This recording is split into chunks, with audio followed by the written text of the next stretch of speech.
There was so much that you covered. It's really difficult to focus in on just portions of that. But I would say one of the things I want to talk about, two of your key takeaways deal with this ongoing issue of privacy and personal information sharing. So tell us about those two. Sure.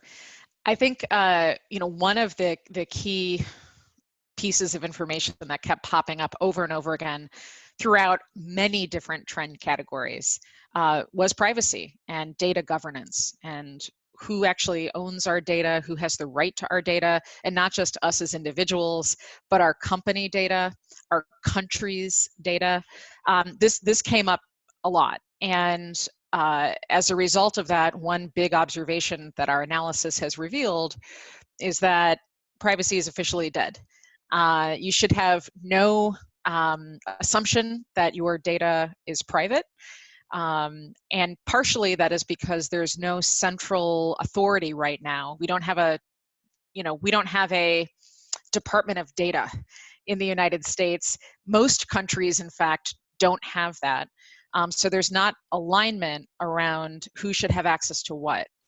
And that's happening at a time where we're seeing a literal explosion in various different technologies that use and rely on our data, like genetic tests. A lot of us are getting our genome sequenced for any variety of reasons, but there's not a lot of clear explanation right now around who owns your DNA.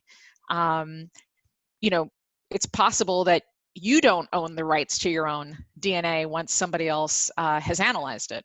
And that leads to some really interesting but thorny philosophical questions, like who owns the rights to you? We don't have an answer to that right now.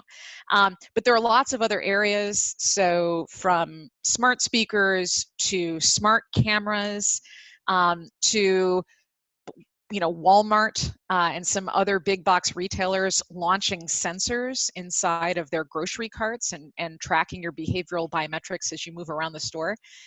So this was a really big area that we were looking at this year, and all signs point to privacy being gone officially. Now, what that means in practice is that we are probably moving into something like a personal data record, where right now there's a lot of question around who owns which pieces of our data, but increasingly we're starting to see convergence there too. So it's very likely that Google, Amazon, Apple, IBM, Facebook, will own some or parts of your personal data in something that starts looking like a single record. And what we'll have to start thinking about going forward is who owns that big personal data record, and whether or not it's heritable. So, can I pass that on to my children so that they have a big picture of who I am, and they have my medical data that informs them, later on. They have my grades. They have all the stuff that is me that currently the companies in my life have access to. So these are pretty big seismic shifts in what we're seeing in the tech landscape.